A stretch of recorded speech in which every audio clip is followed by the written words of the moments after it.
For the benefit of people who may be viewing this video, who may be dealing with post-traumatic stress disorder, and as we know, those numbers are climbing very quickly, particularly with the Iraqi war and everything else. Mm-hmm. Is there any science to back up cannabis's benefit of cannabis to treat post-traumatic stress disorder? It's just starting to come out in terms of science. The person that I heard refer to it in one of the conferences that I filmed for patients at a time was Professor Raphael Meshulam from Israel, who happened to be the first person to isolate THC in 1964 and to name it and all that. It was his team.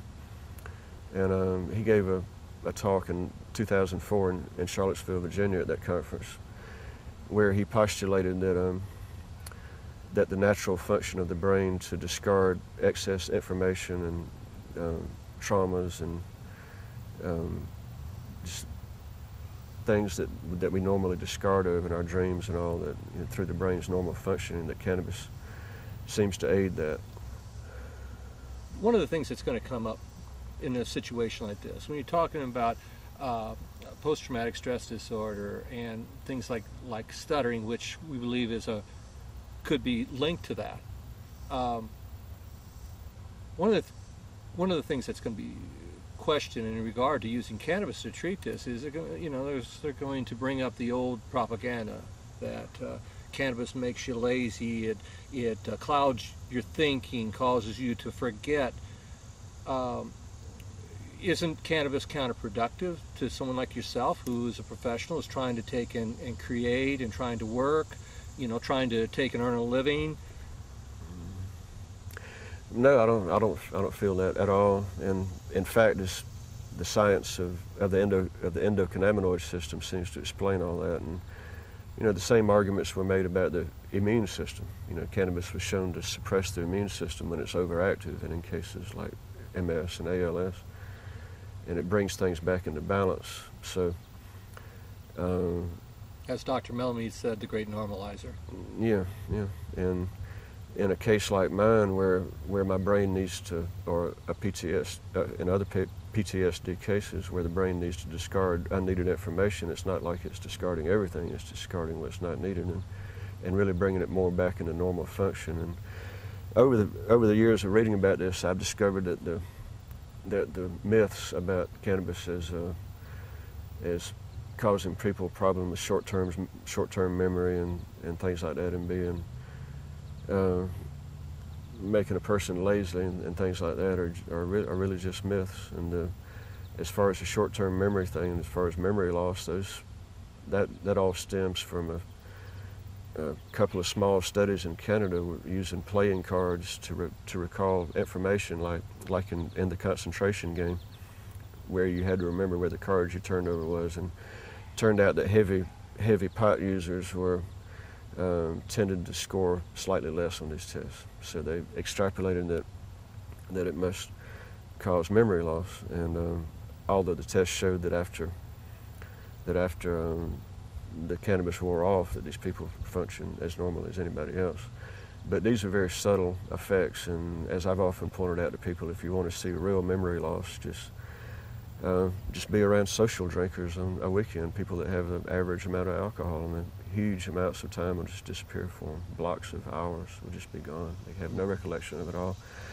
And I've had nothing like that happen in my life. In fact, I think I have a pretty good memory, and it certainly served me well in my business and my writing and everything. And in fact, I've heard people tell me that they think I have a remarkable memory. And I've met many people that use cannabis fairly heavily that have good memories and are quite motivated and productive members of society. And so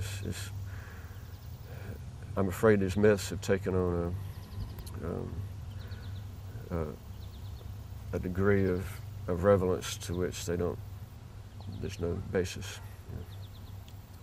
You're a resident of North Carolina, so you know what the next question I'm going to ask you is. Mm-hmm. And that is, do you have anything to say to your state representatives in regard to medical cannabis and such? Yes, I guess I do. Go right ahead, sir. Okay. Camera's yours.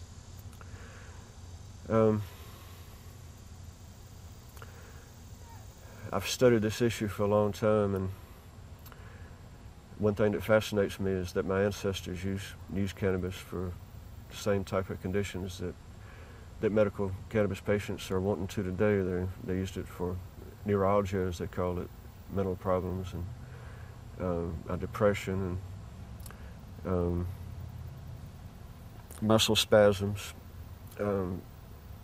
things that could apply to me and to other people that I know. I feel that if it was good enough for our ancestors to be able to use a God-given herb to treat their illnesses as they saw fit, and in a more natural way than people are given a choice with today, that it should at least be an option for people to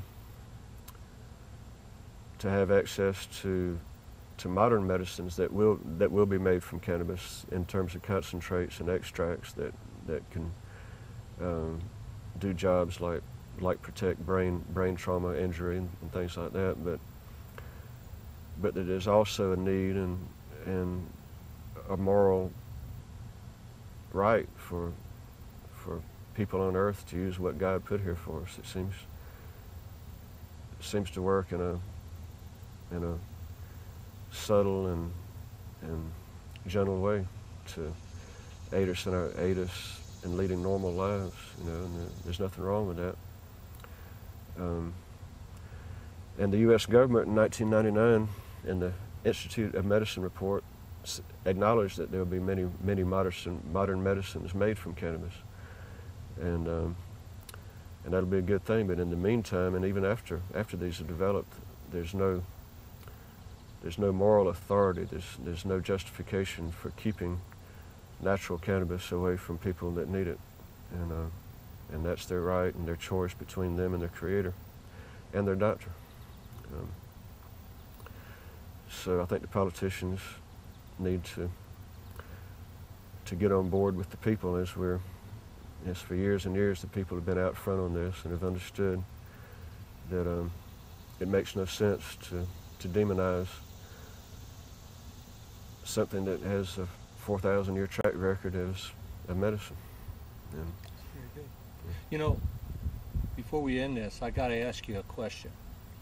Okay, and I think people are going to watch this and they're going to think, well, he doesn't seem like he's really stuttering that much to me.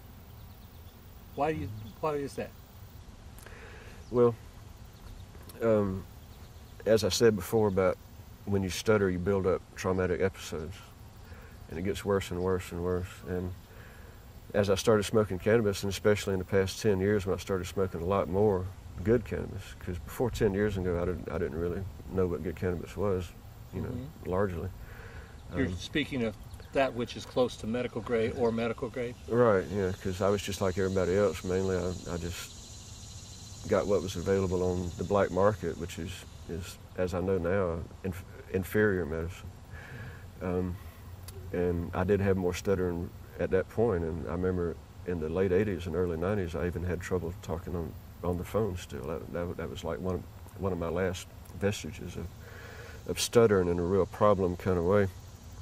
So in the past 10 years when I started smoking a lot of good cannabis and all, it's like the traumatic episodes get erased one by one, or how can I put it? The level of tension just goes down, goes down, goes down. So even like this morning when I haven't had hardly any cannabis, I'm not stuttering because the traumatic episodes are not there to build it up. I might stutter a little bit if I'm tense, but it would probably take weeks of not being on cannabis for me to start to build up these episodes again.